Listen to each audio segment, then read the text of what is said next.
Բարև ձեզ հարգելի հայրենակիցներ, ես Մարատ Հակոբյանն եմ Կիևից։ Այսօր Ուկրաինա-Ռուսաստանի լայնածավալ ներխուժման 1468-րդ օրն է։ Իրանում ընթացող պատերազմի ֆոնին Ուկրաինան շարունակում է մեծացնել հարվածները Ռուսաստանի ռազմական եւ ռազմավարական օբյեկտներին։ Նախորդին հզոր հարվածներ են հասցվել Նովորոսիիսկի գլխավոր ենթակառուցվածքային օբյեկտներից մեկին, բայց միայն այդ հարվածը չի եղել, քիչ հետո ձեզ ավելի մանրամասն կներկայացնեմ։ Թրամփը այս ընթացքում հանդես է եկել մի շարք հակասական հայտարարություններով։ Մի կողմից ասում է, թե Իրանում ամեն ինչ ավելի հաջող է ընթանում, քան պլանավորված էր։ Մյուս կողմից պնդում է, որ պատերազմը ամիսներ կձգձգվի։ Արևմտյան կոալիցիան լուրջ խնդիրների է բախվել իրանական դրոնների խոցման հարցում։ Թեև այդ շահեդները զիջում են ռուսական արդեն արդիականացված տարբերակներին, որոնցով Ռուսաստանը ամեն օր հարվածում է Ուկրաինային, Ամերիկայի դաշնակիցները դժվարանում են պայքարել նույնիսկ իրանական մոդիֆիկացիայի դեմ։ Կիրստարմերը արդեն առաջարկել է ներգրավել ուկրաինացի մասնագետներին այդ դրոնների դեմ պայքարը ճիշտ կազմակերպելու համար։ Բացի այդ, Ամերիկան եւ Իսրայելը խնդիրներ ունեն էժան իրանական հրթիռների խոցման հարցում, դրանց վրա ծախսվում են չափազանց թանկարժեք արևմտյան արտադրության հակահրթիռները, որոնց քանակը սահմանափակ է։ Հենց սա է պատճառը, որ տարօրինակ է լսել Թրամփից, թե պատերազմը կարող է երկար տևել, եթե մոտակա օրերին չուժեղացվի հարվածները իրանական զինանոցների մնացորդների ոչնչացման ուղղությամբ, դա հոբ միջոցների դեֆիցիտ կարող է ստեղծել Ամերիկայի եւ Իսրայելի համար, ինչն էլ իր հերթին կհարվածի Ուկրաինային մատակարարվող հրթիռների քանակին։ Կիրստարմերը հայտարարել է, որ Մեծ Բրիտանիան ծրագրում է ներգրավել Ուկրաինայի փորձագետներին Պարսից ծոցի երկրների երկնքում իրանական դրոնները ոչնչացնելու համար։ Ուկրաինան ունի էժան եւ արդյունավետ լուծումներ, բայց դրանց արտադրությունը պետք է ընդլայնել ողջ տարածաշրջանի համար։ Հիշում եք, ռուսական ագրեսիայի առաջին օրերին մենք էինք խնդրում Արևմուտքին փակել երկինքը։ 4 տարի անց արդեն Արևմուտքն է զգում Ուկրաինայի կարիքը, որպեսզի փակի երկինքը։ Մեր աչքերի առջև էպոխալ փոփոխություններ են տեղի ունենում։ Կիևը իհարկե կօգնի, հնարավոր է Եվրոպայի տարածքում նոր գործարանների ստեղծման միջոցով հակադրոնային պաշտպանությունը այսօր դառնում է արդիական ողջ աշխարհի համար, եւ այսպես ուկրաինական ռազմական հովանոցը կարող է անմիջականորեն մոտենալ Հայաստանի սահմաններին։ Ուսամ Հայաստանի քաղաքական դաշտը դրան պատրաստ կլինի եւ միգուցե նույնպես ցանկանա օգտվել արդեն ստեղծված նոր միջոցներից։ Ինչ է պետք անել դրա համար, չկրկնվեմ, բազմիցս ասել եմ, քաղաքական կամք է պետք, որպեսզի Հայաստանը վերջնականապես ընտրություն կատարի, թե ինչպիսի անվտանգային համակարգ է նախընտրում։ Պատերազմի առաջին 2 օրվա ընթացքում Իրանը օգտագործել է ընդամենը 350 դրոն, չնայած դրան տեսնում եք ինչ պատկեր է Մերձավոր Արևելքում, համեմատած նրա հետ, ինչ Ռուսաստանը բաց է թողնում Ուկրաինայի ուղղությամբ, սա ուղղակի չնչին քանակություն է։ Մեր լսարանը լավ գիտի զանգվածային գրոհների ժամանակ Պուտինյան ռեժիմը մեկ հարձակման ընթացքում օգտագործում է մինչև 500 դրոն։ Կարծում եմ հիմա շատերի համար պարզ կդառնա, թե ինչի հետ է գրեթե ամեն օր բախվում Ուկրաինան, իմջայլոց մոտակա գիշերը հնարավոր է նոր ռուսական մասսայական հարձակում։ Հենց այս մարտահրավերները հաղթահարելով մեր ինժեներական եւ ռազմական միտքը ստեղծել է իրանա-ռուսական դրոնների հակաթույնը։ Այս միջոցները մշտապես թարմացվում են, քանի որ ռուսներն էլ ձեռքները ծալած չեն նստում եւ պատժամիջոցները շրջանցելու ուղիներ են գտնում իրենց սարքերի արդիականացման համար։ Եվ ես մեծ հույս ունեմ, որ ուղղակիորեն բախվելով շահեդների սպառնալիքին, Արևմուտքը ավելի լավ կհետևի, որպեսզի բարձր տեխնոլոգիաները չհայտնվեն Պուտինի եւ նրա նման բռնապետների ձեռքում։ Չնայած քանի գնում է բռնապետների շարքերը մաշվում են, բայց միևնույն է պետք է վերահսկողությունը ավելի խստացնել։ Գիտենք, որ հայ ազգի որոշ բիզնեսմեններ են աջակցել Ռուսաստանին, եւ պետք է որ նրանք հասկանան, որ ցանկացած աջակցություն Ռուսաստանին եւ Իրանին դա խնդիրներ է ստեղծում նաեւ Հայաստանի հանրության համար։ Բիզնեսի ներկայացուցիչները պետք է ավելի պատասխանատու մոտենան այդ հարցին, որովհետև եթե չարիքի կայսրությունները որոշեն հարվածել, ապա հենց այդ նույն բիզնեսմենները իրենց գումարները վայելելու տեղ չեն ունենալու։ Հնարավոր է Թրամփի հայտարարությունները նաև թշնամուն շփոթեցնելու նպատակ ունեն, բայց եթե իրոք նա մտադիր է փոխել օպերացիայի ժամկետները, դա խնդիր է։ Հենց դա էր պատճառը, որ երեք ներկայացնելով Իրանի վրա հարձակման նախնական պլանները, որոնք հաշվարկած էին պլյուս-մինուս 2 շաբաթվա համար, ես հույս հայտնեցի, որ ավելի լավ կլինի ակտիվ փուլն ավարտել նույնիսկ 1 շաբաթում սպառազինության քանակի հետ կապված խնդիրներից խուսափելու համար։ Իրանում պատերազմի ձգձգման դեպքում հետևանքները կլինեն ոչ միայն ռազմական, այլև քաղաքական եւ տնտեսական, տեղի կունենան պլանների վերանայում, ձևաչափերի փոփոխություն կամ նախատեսված մի շարք միջոցառումների չեղարկում։ Իդեպ բացեմ մի փոքր գաղտնիք, հենց սրա պատճառով է, որ այս պահին չկա որոշակիություն, օրինակ Եվրոպական քաղաքական համայնքի գագաթնաժողովի հյուրերի մասնակցության վերաբերյալ, որը պետք է կայանա մայիսին Երևանում։ Խնդիրներ կարող են առաջանալ նաև Եվրոմիություն Հայաստան առաջին գագաթնաժողովի հետ կապված։ Լինելով քաղտեխնոլոգ, ես ոչ թե պարզապես մեկնաբանում եմ իրադարձությունները, այլ կիսվում եմ ձեզ հետ այն ամենի մոդելով, ինչը պետք է տեղի ունենա։ Ի տարբերություն սովորական մեկնաբանների, ես կամ մեր փորձագետները կամ ներգրավված ենք բազմաթիվ գործընթացներում, կամ տեղեկացված ենք դրանց ընթացքի մասին։ Եվ ես իմ եթերների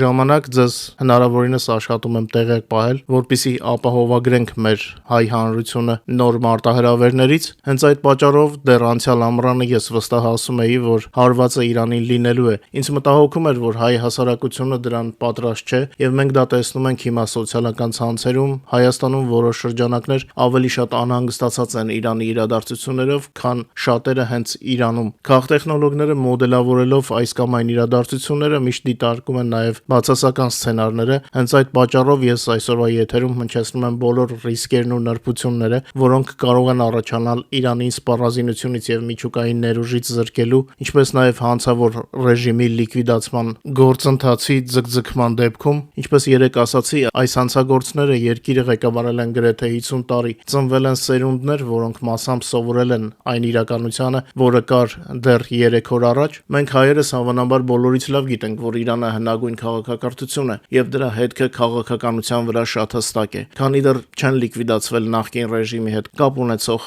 առնվազն անձանց 90%-ը, վտանգը Իսրայելի, տարածաշրջանի երկրների եւ Արևմուտքի համար մնում է, եւ Հայաստանը տարածաշրջանի երկրների ցանկում է։ Հենց այդ պատճառով ես պնդում եմ, որ պատերազմի տաք փուլի արագ ավարտը 1 կամ 2 շաբաթվա ընթացքում ամենացանկալի սցենարն է։ Միայն այդպես կարելի է կանխել այն խնդիրները, որոնք սկսել են ի հայտ գալ Իրանի ռեժիմի տապալման գործընթացում։ Իդեպ տեղի ունեցողի ֆոնին ես հույս ունեմ, որ մեր հայ հասարակությունը թե Հայաստանում եւ թե Հայաստանի սահմաններից դուրս ավելի լավ կգիտակցի Իրանի այն ռեժիմի հրեշավոր էությունը, որը տարիներ շարունակ ձևանում էր Հայաստանի բարեկամ։ Բոլոր նախկին կայսրությունները վտանգավոր են հարևանների համար, հատկապես արևելյանները իրենց մենթալիտետի պատճառով։ Հիմա Արևմուտքը ոչ միայն լուծում է խնդիրները, որոնք առկա են, այլև նվազագույնի է հասցնում այն ահռելի աղետները, որոնք սպասվում էին տարածաշրջանին, եթե Իրանի ահաբեկչական ռեժիմը մնար։ Այն պատկերը, որ մենք տեսնում ենք Պարսից ծոցի երկրների խաղաղ օբյեկտներին հասցվող հարվածներով, ընդամենը չնչին 1%-ն է այն չարիքի, որն իր մեջ կրում էր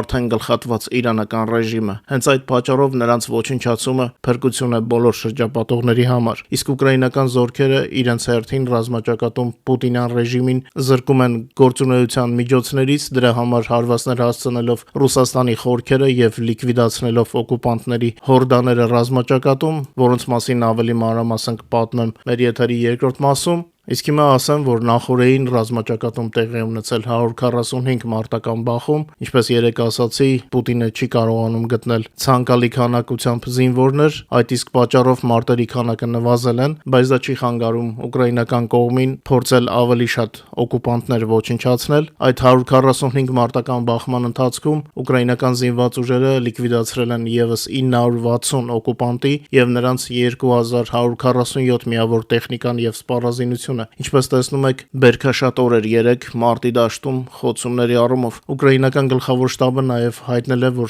լայնամասշտաբ պատերազմի սկզբից ի վեր լիկվիդացված օկուպանտների թիվը արդեն հասել է 1,267,730-ի։ Ռելիզը ձեր էկրաններին է։ Մինչ մեր հաղորդման մյուս թեմաներին անցնելը, խնդրում եմ օգտագործել YouTube-ի գործիքները մեր եթերի առաջխաղացմանը նպաստելու համար։ Խնդրում եմ լայքեք եւ եթե հնարավոր է կիսվեք մեր հեռարձակմամբ սոցիալական ցանցերում։ Հիշեցնեմ նաև, որ օրը 24 ժամ կարող եք տեղեկանալ Ուկրաինայի եւ Ուկրաինայի շրջնորությունների մասին մեր Telegram-յան ալիքից, QR կոդը ձեր էկրաններին է։ Քանի դեռ իրանական ռեժիմի մնացորդները շարունակում են դիմադրություն ձևացնել, մեկ այլ ավտորիտար երկրում Ռուսաստանում ավելի ու ավելի են շատանում անդառնալի կործանարար գործընթացների նշանները։ Աղմկահարույց սպանություն Մոսկվայի կենտրոնում, ավելի ճիշտ ինքնասպանություն, Չեչնիայի նախկին սենատոր Ումար Ջաբրայիլովը 2004-ից 9 թվականներին Ջաբրայիլովը ներկայացնում Վլադիմիր Չեչնյան Ռուսաստանի Դաշնության խորհրդում, որտեղ զբաղեցնում էր արտաքին գործերի կոմիտեի փոխնախագահի պաշտոնը եւ անդամակցում էր ԵԽԽՎ-ում Ռուսաստանի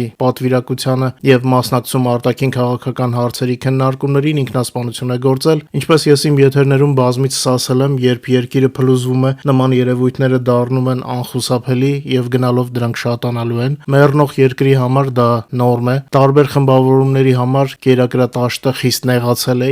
եւ հիմա համակարգը արդեն սկսում է ինքն իրեն ուտել։ Այդ իսկ պատճառով մեր բոլոր հայրենակիցները, ովքեր Պուտինին չեն աջակցում, պետք է ավելի զգուշ լինեն։ Դեստրուկտիվ process-ները կարող են վնասել բոլորին անխտիր։ Ինչ վերաբերում է իրանական հարվածների մանրամասներին, մենք ամեն ինչ ավելի մանրամասն ներկայացնում ենք մեր Telegram-յան ալիքում։ Այդ պատճառով YouTube-ի եթերը ես ձևավորում եմ ավելի շատ վերլուծական տեսանկյունից, հանցավոր իրանական ռեժիմի ժամանակավորապես ողջ մնացած ներկայացուցիչների հարվածները նպատակ ունեն պայքարի պատրանք ստեղծել, հույս ունենալով ձգձգել պատերազմը։ Որքան ձգձգվի պատերազմը, այնքան իրենց կյանքը երկարաձգելու հույս ունեն դեռ ողջ մնացած իսլամիստները։ Մեր տվյալներով նախորդին հայտարարված այդ 40 սգո օրերը ռեժիմի մնացորդները ակտիվորեն օգտագործելու են պայքարի իմիտացիայի համար։ Ըստ էության սա հոգեվարքի գործընթաց է եւ նրանք փորձում են հնարավորինս շատ վնաս հասցնել շրջապատին, նախքան վերջնականապես լիկվիդացվել է, եւ այստեղ հարևանները, այդ թվում նաեւ Հայաստանը, պետք է լրջորեն հոգ տանեն իրենց անվտանգության մասին։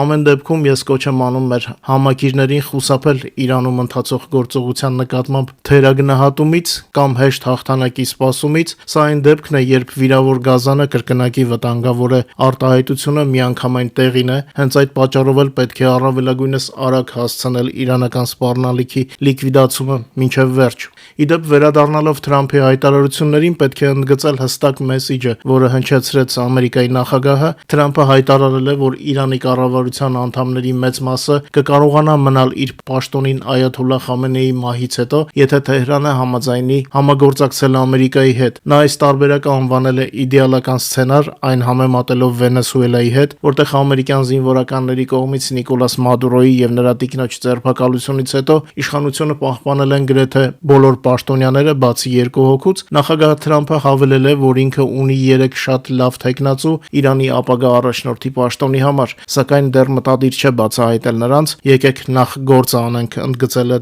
Ամերիկայի նախագահը։ Շատ կարևոր մեսիջ է, սրա վրա պետք է ուշադրություն դարձնել։ Իսկ քանի դեռ Մերձավոր Արևելքը կրակի մեջ է, նավթի գնանուշումները կարող են հասնել եռանիշ թվերի, նշում է Reuters գործակալությունը հղում անելով փորձագետներին։ Նավթի շուկան արագորեն գների մեջ է, ներառում աշխարհաքաղաքական ռիսկը։ Իրանին հասցված հարվածներից հետո վերլուծաբանները զգուշացնում են գնանուշումների հնարավոր հետագա աճի մասին։ Brent տեսակի նավթի գինը կիրակի օրը թռիչք է կատարել 10%-ով, մոտենալով բարելի դիմաց $80։ Իրանի շուրջ ռազմական էսկալացիայի ֆոնին, իհարկե սպեկուլյացիաները շատ են լինելու, միևնույն ժամանակ վերլուծաբանները զգուշանում են, եթե լարվածությունը պահպանվի, գնանուշումները կարող են մոտենալ $100 սահմանագծին, թեև բուն ռազմական հարձակումները նպաստում են նավթի գների աճին։ Այստեղ հիմնական գործոնը Հորմուզի նեղուցի փակումն է, նույնիսկ հաշվի առնելով հոսքերի մի մասի վերաուղղորդումը այլընտրանքային երթուղիներով, ներառյալ Սաուդյան Արաբիա, Արևելք Արևմուտք խողովակաշարը եւ Աբու Դաբիի խողովակաշարը, Հորմուզի նեղուցի փակումը կհանգեցնի օրական 8-ից 10 միլիոն բարելի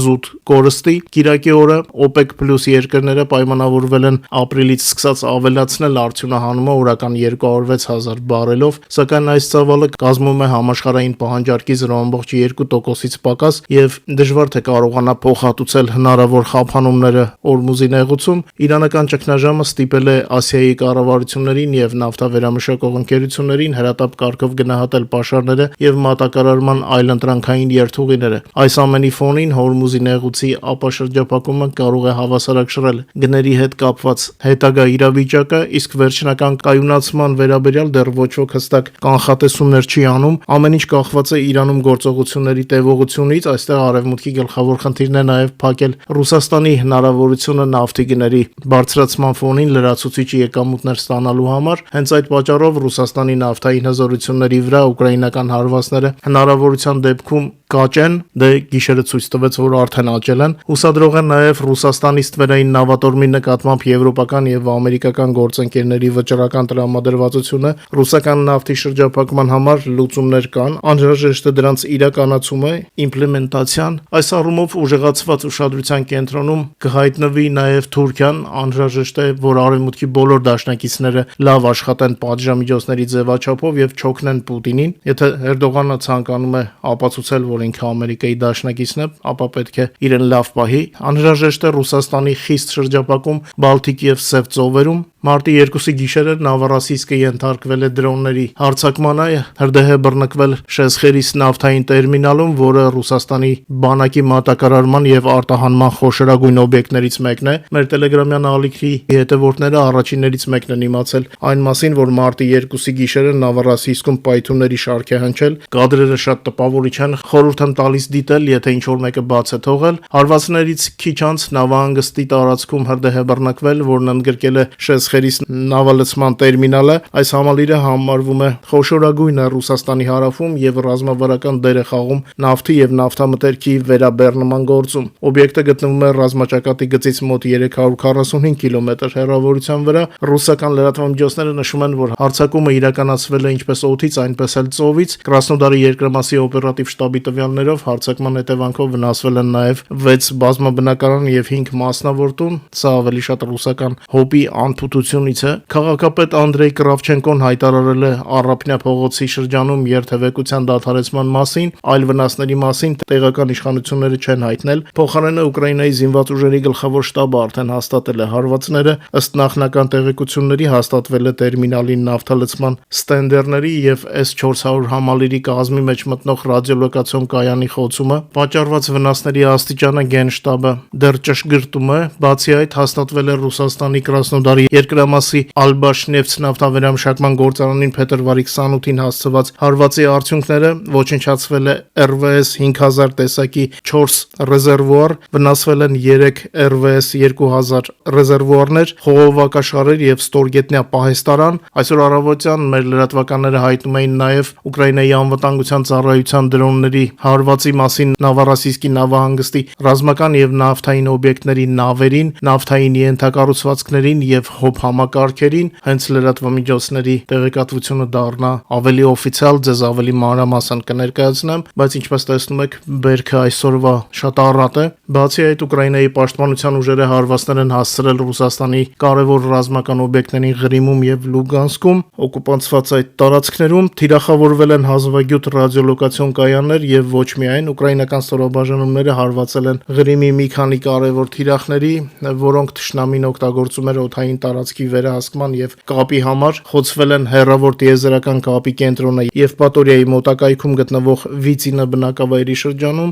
Падլյոտ K1 ռադիոլոկացիոն կայանը Յալթայի շրջանի Վինոգրադնայե բնակավայրի մոտ, հարվածներ են հասցվել նաեւ Լուգանսկի մարզի ռադիոլոկացիոն կայաններին, առանձին կերպով Ուկրաինայի պաշտպանության ուժերը թիրախավորել են ռուսական տեխնիկան Լուգանսկի մարզի ժամանակավորապես օկուպացված տարածքում։ Անցած օրվա ընթացքում այնտեղ խոցվել են Կաստա 2E2 ռադիոլոկացիոն կայանը Լյուբիմեի շրջանում, Յաստրեբ AV ռադիոլոկացիոն կայանը Տոպոլի բնակավայրի մոտ։ Նման կայանները օգնում են ռուսական բանակին հայտնաբերել օդային թիրախները։ Այս ռադիոլոկացիոն կայանները համարվում են հազվագյուտ եւ արժեքավոր ռուսական բանակի համար տարբեր պատճառներով։ Դե ինչ, շնորհավոր ենք մերոնց հաջող խոցումների առիթով։ Իրենց հերթին ռուս ռազմական հանցագործները մարտի 1-ի երեկոյան Ուկրաինայի վրա հարձակվել են 94 հարվածային դրոններով, դրանցից 84-ը հաջողվել է մեր հոպի կողմից չեզոքացնել, սակայն կան նաև թիրախին հասած հարվածներ։ Ուկրաինայի հակաօդային պաշտպանության կողմից երկրի հյուսիսում, հարավում եւ արևելքում խոցվել կամ ճնշվել է Շահեդ, Գերբերա, Իտալմաս եւ այլ տեսակի 84 թշնամու դրոն, արձանագրվել է 10 հարվածային դրոնի խոցում 4 տեղանքում, ինչպես նաև խոցված դրոնների բեկորների անկում 2 տեղանքում։ Այս մասին հայտնում են Ուկրաինայի ռազմաօդային ուժերը։ Նրանք հավելել են, որ հարձակումը ռելիզի ներկայացման պահին շարունակվում էր, օդային տարածքում դեռևս կային մի քանի թշնամու դրոններ։ Միևնույն ժամանակ ուկրաինական զորքերը Ալեքսանդրովսկի ուղղությամբ առաջընթաց ունեն, ավելի ճիշտ ճեղքում ունեն։ Առաջխաղացումը խաթարել է ռուսական ստորաբաժանումների հարձակողական ծրագրերը։ Ուկրաինացի դեսանտայինները պայմաններ ստեղծեցին մեր զորքերի հետագա մարտավարական առաջխաղացման համար։ Այս պահի դրությամբ ազատագրվել մաքրվել է արդեն 9 բնակավայր, մեր գոտում թշնամուց մաքրվել է 3 բնակավայր եւ այս պահին աշխատանքներ են տարվում եւս մի քանի բնակավայրերի ազատագրման ուղղությամբ, իսկ գեներալ Սիրսկին իր հերթին նշել է, որ 26 թվականի փետրվարին Կուրսկի հարձակումից ի վեր առաջին անգամ Ուկրաինայի պաշտպանության ուժերը վերականգնել են վերահսկողությունը ավելի մեծ տարածքի նկատմամբ, քան թշնամին կարողացել է գրավել, այսինքն պարզապես փլուզել են Ռուսաստանի բանակցային դիրքերը, եթե կարճ ասենք, մեր բանակի գործողությունների մասին։ 3 ձմեռային ամիսների ընթացքում մենք ոչնչացրեցինք ավելի շատ թշնամու զինվորների, քան թշնամին ներգրավեց իր շարքերը։ Այս մասին ասել է գեներալ Սիրսկին։ Ես երեկվա եթերում ասացի, որ ձմռան 3 ամսում մերոնք ոչնչացրել են 92,000-ից ավել օկուպանտների։ Ավելացնեմ նաև, որ Ուկրաինայի պաշտպանության ուժերը հակագրոհներ են իրականացնում Գուլայպոլեի մոտակայքում, ինչը նշանակում է, որ հարավում գրեթե ամբողջությամբ ինիցիատիվան անցել է ուկրաինական կողմին։ Այսքանով ավարտեմ այսօրվա եթերը։ Շնորհակալ եմ, որ մեզ հետ եք, խնդրում եմ չմոռանալ լայքել մեր եթերը եւ հնարավորության դեպքում կիսվել սոցիալական ցանցերում, իսկ նրանց, ովքեր դեռ չեն բաժանորդագրվել մեր ալիքներին, խնդրում եմ անպայման բաժանորդագրվեք, շատ օգնած կլինեք մեր ալիքին։ Ձեզ ցանկանում եմ ամենայն բարիք եւ մինչ նոր հանդիպում նոր եթերում, հուսամ հաջորդ եթերները ել ավելի ոգևորիչ կլինեն ձեզ համար։ Ամենայն բարիք եմ ցանկանում եւ ամենակարևորը անփորձանք։ Բարով մնաք։